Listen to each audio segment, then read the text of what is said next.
So after we were in the stable and we fitted Denali's new beautiful double bridle, I'm going to just show you a little bit about what I normally do with my horses when I'm introducing it. Again, I cannot say enough that we have to be very respectful of the power that now lives in our hands. The double bridle, the way the curb works, is a leverage bit, and so that's why it's really important that only experienced riders introduce it to horses. Only horses ready for that level of collection uses the double bridle. It should never be used as a shortcut. And so I always want to make sure I can get my horses through enough in the snaffle bit, and then I'm very careful on how I introduce it. I never teach anything new in the double bridle.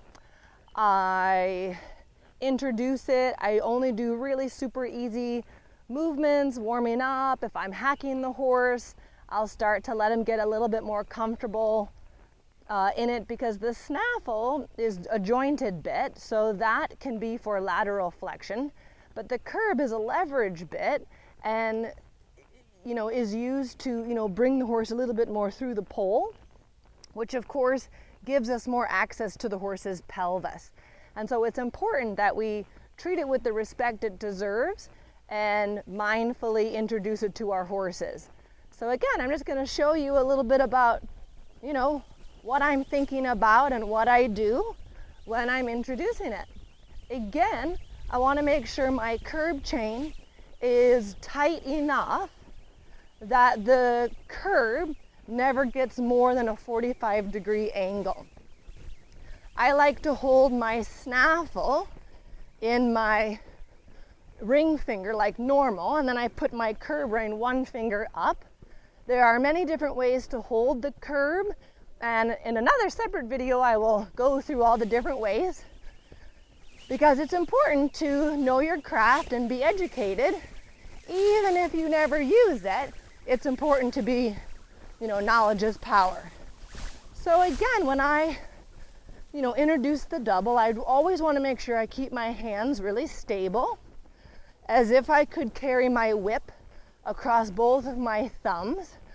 I just want the horse to feel steady and connected to both sides of the bit. I want him to just go freely forward. I make a lot of nice normal shapes, talking to him again about my inside leg for a little bit of bend, but I just let him really feel that he can connect up to both reins and feel super comfortable that he can always keep going forward, even though we just doubled the amount of bits in his mouth. It's important the horse always stays thinking forward, again, as a state of mind, but also taking me somewhere. Some horses get really shy, and I always want to make sure that they feel, that their hind legs can really continue to really send us forward somewhere. And so again, I just want to always make sure the horse feels comfortable to put his hind legs through the bit. I want to make sure it doesn't get more than 45-degree angle. I keep my hands really steady. And again, I always want to make sure that that horse feels my seat bones in his mouth. Because at the end of the day, I want the horse on the bit, but off my hand. And so I don't want him to feel like my reins are ever arresting him, arresting his body, or arresting his spirit. And so again, that's why the double bridle is something, for experienced riders who have an independent seat, a deep seat and an independent seat. Good boy. And again, I just want to make sure both of those hind legs, feel comfortable.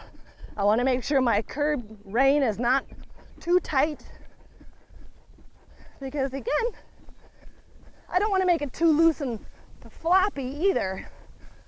A lot of horses, sometimes when we're trying to be too nice, the curb rein is flopping all over the place.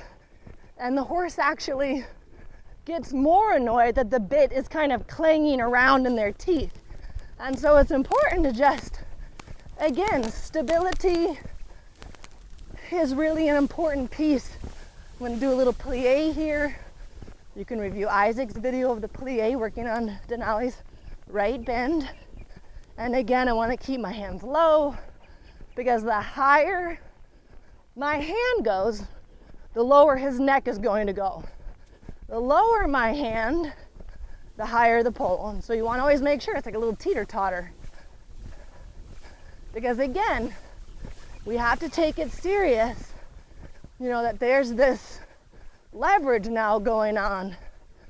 And I just want to, again, let him know he can go freely forward. He can just easily take me somewhere. The fact that the bits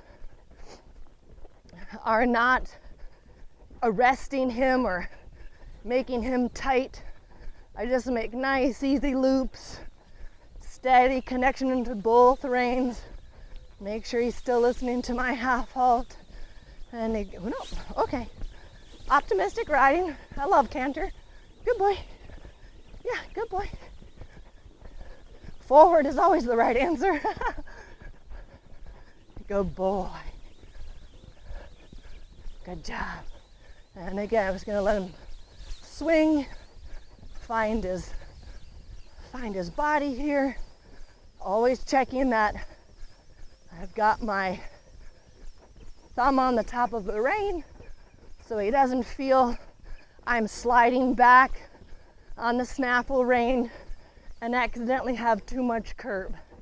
Again, always looking for that feeling from your eye that there isn't any backwards pressure on that bit. Good boy.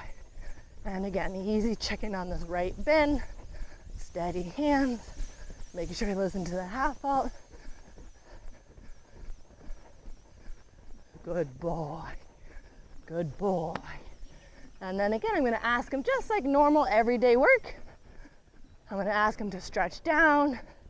I lengthen my curb a little bit more because here I want to make sure I can really flex him, you know, through his pole and through his jowl as he connects steady to my outside rein. Really let him chew the reins out of my hand. Really pull his neck out of his back and remain really happy and confident into the reins. So I hope you guys found that helpful today. How to introduce the double bridle, how to make sure it fits, and how to treat it with respect and care for your horse. So make it a great day, guys, and thanks for joining.